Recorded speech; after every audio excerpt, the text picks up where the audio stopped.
Detective divisions and others have done a heck of a job piecing this together, which has resulted in 12 arrest warrants that we've obtained for the individuals involved at both locations. There's still more to come. The investigation is continuing. And I'm going to play some of the pieces that have made it on social media. Like we had a shoe release at the mall, and you'll see that video, and then you'll see the fight in the parking lot, and then you'll see Hibbett Sports, and I'll slow it down, or I'll point out some of the things that ties all this together. So we'll get started. This is where the new shoe release hit at the mall. This is, I don't know what store that is, but it's not the Foot Locker, but this is the results. You'll see them raising the gate. Everybody starts coming up under. Somebody gets hurt there. This is what basically instigated the whole thing. The shoe release is what put everybody, these different gang members together at the same place. So you got that going on, and then this spilled over out into the parking lot, where you'll see some individuals fighting, and you'll see a shoebox on the right, and they pick some shoes up and run off. And this will continue later. I don't know how much later, probably an hour or so later. This argument manifests itself at Hibbett Sports with gunplay. But these are some of our fine, upstanding citizens that help us be what we are, I guess. So we had that, and then this is the Hibbett deal. So what I'll do is I'll point out a couple of things. There's fist fighting, and you'll see a couple of individuals that'll have guns concealed in their waistband, or one at least. One has one out, and you'll see a gun that's particularly important is a white pistol handgun. And I'll show you why it's important later. Let me know when the gun exchange is coming up. So you're going to have one person come into view here just in a minute. He's got a gun in his waistband with blue sweatshirt hoodie. You'll see an individual in the back with a white T-shirt on. He's a heavy-set individual. We actually arrested him yesterday. The fight escalates again. I'd fast-forward it, but I don't have the ability. And you'll see the individual, and he just swapped the gun. I don't know if you saw. There's a white gun. He went from one hand to the other. If we had the audio, you'd hear a shot, which is fixing to ring out. I believe the first shot was shot from outside in, or was it inside out? Inside out. It's from the inside of the store outside. So that takes, we got people taking cover who were actually there to shop and spend money in the city. These are the 12 individuals that we got arrest warrants on that were involved in these two instances. This is not all of them. The investigation is still going on. But we got, this is an overview of everybody, their criminal histories, what they've been doing, and what gang they're affiliated with. And I'll kind of explain that to you. You got YNN, new ones to us are Motion and West Side Babies.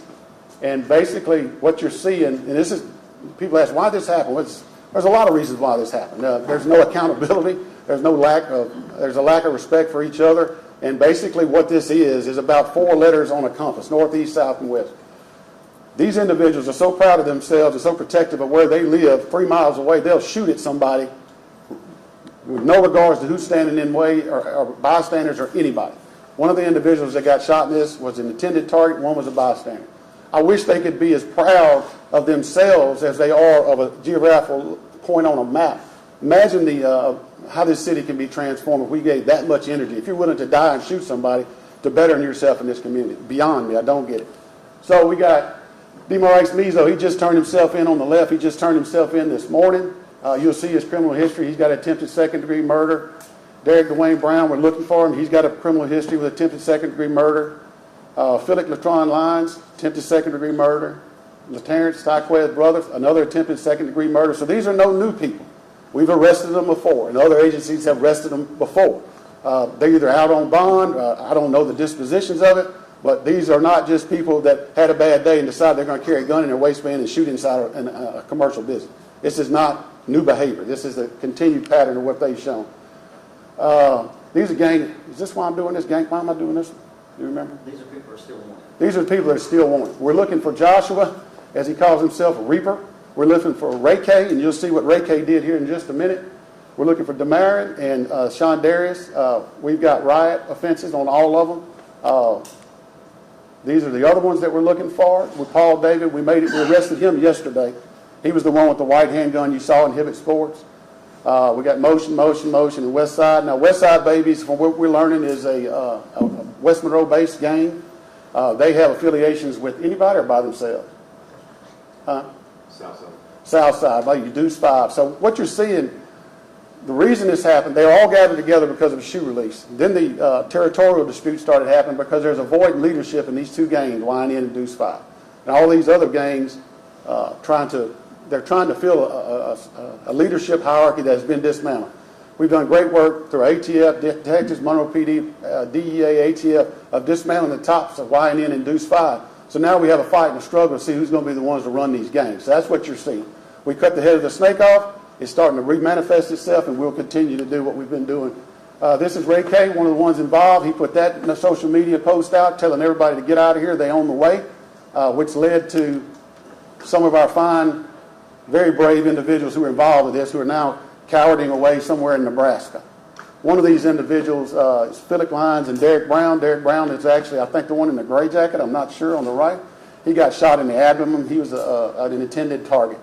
So we looked so tough making our gang signs 2,000 miles away from where they are. They're running like cowards, and that's what they are. So Paul, white gun that you saw swap hands inside Hibbett Sports, we arrested him day one. There he is. This is what we got. If you look in the top right, you'll see the white handgun.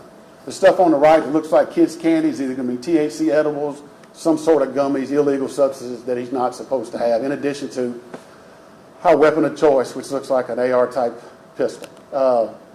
These are the two that we have arrested. We arrested him yesterday and him today. And then that's the end of the presentation that we have. The point of this, the entire point of this, is to show the citizens of Monroe what we're doing in the Monroe Police Department, to let them know that I heard 1,000 rumors on social media. It wasn't because of shoes. It wasn't this. I don't care. These detectives got into it, bailed out. They had to work the Mardi Gras parade. They were working on it before that, during it, and all the weekends to put together all the pieces to make this puzzle fit. This is great work by them, and the community should really appreciate what they have in the Monroe Police Department, and especially in the Detective Division. We're going to continue to make efforts to get these individuals, and if anybody knows where they are, and not half, but a majority of the community watching those videos knows who those individuals are. They either went to school at some point or something. So if you know anything, reach out to us at Crime Stoppers at 388-CASH, C-A-S-H. If it leads to a felony arrest, we can get you up to $2,000 for that. It'll be a little something you can spend on Valentine's Day. So if you, I'm going to let the mayor talk now, and then I'll take questions from the meeting. Yeah. Thank you. Number one, I just want to say thank you to Monroe PD. I get the privilege every single day to see the hard work and bravery of yourselves. As you can see, they're not out busting up prayer vigils across our city. These are violent, repeat offenders that you need to ask yourself as citizens, why are they still out here? And why do your police officers still risk their lives every single day? They got families to go back to as well. And why are we as community members okay with this behavior? Follow the shares of these stories and see Free My Boy. The laughing emojis about this. And if you find it funny, you're the problem. There are community members who are tired of this every single day. There are scars that are going to remain for years for young men and women who have to live in this environment. Monroe PD is a part of the criminal justice system. Ultimately, they have to be able to serve the time. They'll need jail or Jesus or the combination of the two, but that is not the job of Monroe PD. They are there to protect you. They are there to find actionable information to be able to thwart crime, to stop crime. And if you need me to make apologies for the work that these men are doing, to take them off the streets by any means necessary, you got the wrong guy. I'm tired. Chief's tired. Our community is tired of time and time again to see the same faces. Read the criminal histories and tell yourself at some point, when does someone's fifth chance become someone's child's death sentence? I'm not talking about reform. That's someone else's job. What I'm talking about is bringing criminals to justice and taking them off the streets. I was just talking with Chief, talking about, I want to be able to talk about the great work that PD is doing. the relationships that they are building within the communities with seniors, to build community relations with kids through our impact programs. And it is paying off, and the statistics do not lie. Give you a single snippet. There were just as many murders when I took over in Parkview in 2020 than the entirety of 2024. Monroe was in single digits with murders. Our violent crime statistics were continually plummeting because of the relationship that these men and women are making in their communities and the difference that they're making in their communities. It's the hard work of our nonprofits. It's the hard work of our churches. It's the hard work of our school systems that are making a difference in our community. And all of that can be overshadowed by one senseless act of violence. We have so many things to be proud of in this community, but this is one of the things that I'm not proud of, is continually seeing our youth fall at the hands of people who are preying on our families and pushing poison in our communities. Poison in the form of drugs, poison in the form of feeling like you got to have a gun to be a man or a woman in this community. It's no kind of example to be set for our people here. There are too many good things to be proud of and too many good people trying to make their way in this world. And I'm not going to tolerate it. I'll always stand by our men and women. They're putting their lives at danger every single day to pull these folks back in. So what I'm saying is, thank you to all the men and women today in this room that are doing this hard work. You're saving lives is what you're doing. For every individual that's out there pushing poison, carrying guns, shooting at people, not caring where that bullet goes, you're out there saving lives. And I want to say thank you for your hard work. Thank you, Chief, that you've put in. And again, we're going to be here. They're going to stay in the line every single day. And we need to tell them thank you, because one act of violence completely has overshadowed the good work that every one of our community partners have been doing for years. And I want to say, keep doing what you're doing to all of our partners, our faith-based groups, our school districts, our nonprofits, our wraparound services, our homeless coalitions. Thank you for what you do. And we understand the value of your work, and we'll continue to do that. But once again, Monroe PD will not apologize for being able to do this work and to get these individuals off the streets. Now, I'll say this again, and I don't know how many times I've stood here. Right now, they're in the hands of the justice system. It's time for them to do their jobs, and I'm calling on you to do their jobs. Chief? Let's give yourselves a hand clap. Good work for yourselves. Before we take questions from the media, I'd like to point out, which is a very good point, about social media in the community. I want to thank the people that did the filming and helped us identify the individuals that we have arrest warrants for today. The communication that we have between the citizens of Monroe and the police department has astronomically increased in the last 3 or 4 years, and we really appreciate the help from the community. Just wanted to point that out. Yeah. And we continually, if you know where they are, who they are, remember, 388 cash, we can give you $2,000 if it leads to a felony arrest, which I believe all of these are felony arrests. We could be. Y'all got any questions for us? Me? Go ahead. I do. Do we have any word on the victims? I know there were individuals who were shot. Do we know their age, who they are? Can we know that information? Yeah, let me get my little... And I appreciate you asking that question, because oftentimes that's who gets lost in all of this, are the victims. Thank you for that. This is, this guy right here is Derek Brown. He's one of the victims. He's one of the ones that's cowardly hiding himself in Nebraska, making his gang signs. He's one of them, and he was an intended target, and there was a adult female that got shot in the leg. Where did he get shot? It was, if I remember right, the leg. It was a mother with her child there. Mother with a child, and the mother got shot? Yes, sir, and the child actually called 911. Child called 911, yeah. So she's going to be fine. He obviously is going to be fine. So that's the status of those. And just imagine what these two heroes, if they shot and that mama's right there and that baby's right there. Now just imagine what we'd be talking about. This almost went national. I don't know if it did or not. That certainly would have. But that's the state of those two individuals. Anybody else? Yes, ma'am. So I know you have a lot of arrest warrants out, but have any actual arrests been made in this yet? Yes, ma'am. These two individuals, right there. Perfect. Okay. Mr. Mizo or Measy, he turned himself in just a little while ago, which I encourage all of his cohorts and the people that he's fighting against do the same, because we're not going to stop looking for him. You can't outrun the radio and you can't outrun the computer. I mean, you're going to have some people that you think are your buddies that are going to take that money just to let you know where they are. And I think the community would hold you up in high regard if you did, actually.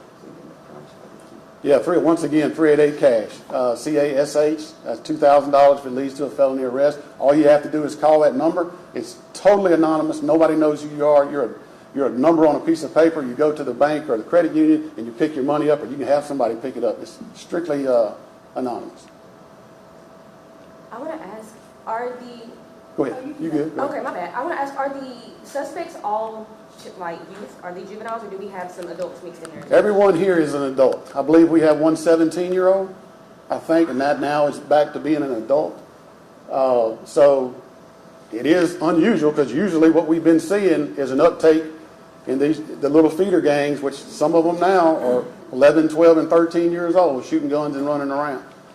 They're trying to be the man. That's what they're trying to be. They want that power and they want the recognition. And I wish they could get it somewhere else, in the home, through the school, through churches, through Bone Crushers, Boxing Academy, through something. There's all types of things and reasons and ways people can get that love they feel that that void they're missing, other than a freaking Glock pistol and an AR rifle. That cycle of violence has got to go the other way. We're the first line of defense for that. We're going to put you in jail every single time you do that, and they're going to make an effort to get everybody and anybody that helps you to do that. I'll worry about church, rec centers, and everything else once we got that under control. And we've done a good job at that over the last 4 years. Very proud of it. Yes, ma'am. What are some causes that have us have all of these repeat offenders in our community? You want? That's a question you need to ask the judges in the Fourth Judicial Circuit. I don't understand why they come down with the judgments that they do. I'm not here to answer for them. We're responsible for what our jobs are. I know that we've met with the DA on multiple times saying, hey, look, let's take the low-hanging fruit. Let's take the most repeat violent offenders, right? And find a way that we can ensure that police are writing their reports in, the right way, properly, right? To where, because oftentimes, you would hear, and they would always throw it back, well, it's something went wrong in the investigation. They've been doing a great job clearing these cases. We've seen success in actually moving these cases up and get some of these individuals, was it Baby Boy and a few other people, on federal charges where they have to serve a long time. And so PD is doing a great job. They're going out there, they're writing their reports, they're doing what they need to do. Again, it's out of our hands at that point, and ultimately we continue to see repeat violent offenders. I remember one of the first cases I remember, it was somebody that shot up, I think it was like Bobo's nightclub. The individual who was responsible for it was out for two separate second-degree murder charges, and still out, hadn't went to trial for the first. Down at the park, too. Yeah, down at the park. We can give you countless numbers of times where a violent offender winds up taking someone's life, right? People who are drive-by shootings reduced to discharge of firearms because they were a poor shot. This is what I'm talking about. A disregard for human life, and people getting second and third chances for this kind of stuff. I can't answer for them. Take your cameras, stand outside the court, follow these cases and figure out what's the end of that. Because at the end, these gentlemen and ladies in this room can't answer that either. Because they're going to have to carry out a skipped warrant, a warrant for not appearing for court, and while they're out on bail, doing something else, and they're risking their lives. These are our officers. It is my charge to protect them. And I'm getting tired. We're all getting tired. Communities are getting tired. So I would ask, you stand out inside of court, you talk to these judges, figure out, what was this charge here? Whose court were they in? Let them answer for it, because none of these gentlemen, it's not their job. Let them answer for it. I can tell you how it works. This is a go-by for if you shoot a gun in Hibbett Sports. We're going to respond. We're going to try to give first aid to anybody we can that needs it. We're going to start reacting. We're going to make an investigation. We're going to get an arrest warrant. Or we're going to arrest them. We arrest them. Our job is done there other than preparing for testimony for trial. They get issued a bond or no bond. They have suppression hearings, detention hearings, all this in the court. So you've got people that set bonds, you've got hearings, and then they're adjudicated along the way. And a lot of times what we see, and not all cases certainly, but there'll be such time passed on some of these charges that they're doing these other charges while they're waiting on the other charge. And that's one of our main problems is Illegal recidivism. possession of a handgun, armed robbery, domestic abuse, child endangerment. You think these are all one offense? Go through it yourself. These are the ones that have attempted second-degree murders, and if I'm not mistaken, one of them, I might be wrong, but it's some time ago he was involved with another issue. But this is what we're doing and what we're trying to do, and we're going to keep doing our job, and they're doing a very, very good job at it. Anything else? Yes, ma'am. So I've lived in Monroe my entire life, and I feel like there's always been a pretty hefty gang presence here in the city, unfortunately. And I was wondering how much of the violent crime you see is gang related, and is there anything you're doing specifically to target these violent gangs? Yeah, number one thing we're doing is what we're doing today. We do have gangs, and that's what we've done over the last 2 years. Like I talked about cutting the head of the snake off. You're looking at about 1%, less than 1% of the population that gets 99.9% of the attention. And that's what you're seeing when you come to the gang member. Anybody that we got that has a gun and uses a gun to shoot at a person or shoot back at somebody, they go to the top of the list for us. If we can't get any satisfaction locally, we try to get them into the ATF system and the federal system to get them out of here. And that's what we've had the best success with our top leaders in the organizations, your Cootaroos of the world, your baby boys and things like that. So that's one we're hyper-focused on, our HEAT team. And the majority of the violent crime you're talking about, 99% of it is going to be your gangsters shooting guns back and forth because they're the ones that have them. I wish they weren't around each other. I wish they had supervision. I wish they went to bed and did their homework, but they don't. They go out and shoot each other, and they get what they need from the people around them that have guns as well. That's an unfortunate cycle that I cannot fix. This man cannot fix. It's going to take more people than that. But yes, we focus on that all the time. And as you know in media, that guns and car wrecks and train wrecks, they lead. What bleeds, it leads. So our shooters, that's what's going to get covered. But we rest assured to the Monroe citizen, Washita Parish, these men and women in the Monroe Police Department, they don't let up. They're going to find out who you are. And these idiots are dumb enough to put what they do on social media. Thank you. We appreciate you. We'll take it if you give it to us. Yes, ma'am. I want to ask, was there any damage to any surrounding buildings or any property in the area? I believe there's a couple bullet holes in Hibbett's. I don't think anything else got hit. Did a car get hit? Cars outside. Cars. A couple cars outside in the parking lot. Thank goodness. I'm guessing nobody was in them. Correct. Yeah, nobody was in them. So the building and a couple cars. You had, I believe, said that some of these gang members are from the Hawaiian Indian. Are any of these suspects, were they also involved in the Murphy oil shooting from, I believe it was 2023 or 2024? That was the bleeder. Those were bleeders at, who were the two that did that? Hawaiian Indian bleeders. None of the Hawaiian Indian members. None of that Murphy oil thing is to do here, but it's the same gang. It's a rival gang out of Baton Rouge that located who? The guy up here? YNN located them up here. YNN located them up here, and that's what caused that to happen. I believe we identified everybody in that situation. They've been arrested. Yes. Everybody's been arrested in that. So therefore, your lack of leadership in your gangs, and you're seeing a void in leadership, which is what this results in. But ultimately, there are things that they do with new technologies such as license plate readers, shot spotters, that's happening to where they can put them on top of shell casings. They run those here. I can let you guys talk a little bit more about that, but it helps to build cases. And then also, once it's put in a database, it helps connect if that handgun was connected to a crime in Baxter or in Washita Parish, Richland Parish.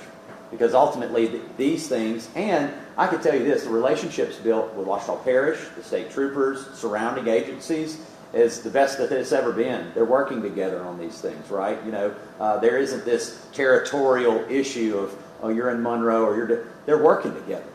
They're doing a great job with the relationships they're building to be able to build larger cases, to connect these crimes. Because look, you know as well as I do, across the street you're in the parish, or next door to you may be in the parish, right? Our families are transient, meaning that one day they may be in Richland Parish and we're now moved to Monroe, or these things are connected based upon, hey, we're going to have an event over in Richland Parish that might lead to some form of criminal activity that helps connect these crimes together. And I can't speak to them, but I know of multiple cases that some of this stuff is connected through shell casings. Or that weapon was used, may not be by the same person, but that weapon was used in another crime. So all of this builds cases. The work that they do is fascinating and amazing work. And do not let this underscore the work of these men and women with Monroe PD and with the parish, the HEAT team, right? Metro Narcotics. If you see what I see, you know that these men and women are doing their job, and they're doing an amazing job with it.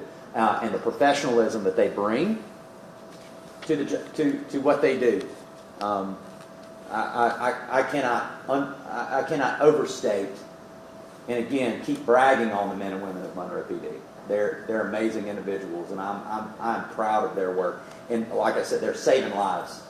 Period. They're saving lives. Yeah, I've always said it. Bad guy needs 365 days to be lucky, and all we need is one. This was our one there, so their day's coming. You got anything else? Anybody? Yes, sir, go ahead. Yes, I'm Cliff Thomas. I'm the president of Monroe Watchdog, NAACP, and I want to first of all thank the mayor and the chief and all of you guys. We really do commend you because this is very concerning to me. Yep. I don't feel good right now knowing these booger bears are still out there. Yep. I can go into Walmart or just go wherever I'm traveling to and I can Yep. run up on any of these jokers. And they don't have any respect or regard for human life or anything else. Yeah. So what I would like to do as president of NAACP is partner with the mayor and the chief as well as with West Monroe and the sheriff's office so that we can hold the judges. They are elected officials responsible for letting these people out. You guys are doing an excellent job of letting them out, but it's a revolving door. After 25 years of law enforcement that I retired, I understand you guys really. They beat you out sometime. But look at the repeat charges, as the mayor has stated. It's not a one-time situation. So I'm going to look forward to meeting with you guys, partnering with you guys, because we do need that community support and involvement because we are concerned about these type of matters. But we got to hold the court accountable as well to not stop letting these bad guys back out on the street. Well, and Cliff, and not only he, but the NAACP, I see the work that they do in Swanson and with our youth. You know, when we talk about what are we doing as a community, there are so many people working in our community to do this. Churches, nonprofits, wraparound services, they're doing amazing work. Our school system, they're doing amazing work. And like Chief said, Sam with Bone Crusher, community events that happen within our rec centers. It's so many, but oftentimes we have these programs and children still go back to broken homes. They still go back to this influence within their community. And you know, again, you can just get on social media and just search YNN and see the names that go along with it, or DPK, Motion, or any of these things, but also look at the people that you're mutual friends with and go their timeline in this glorification of cash, drugs, and guns. And it's a huge issue.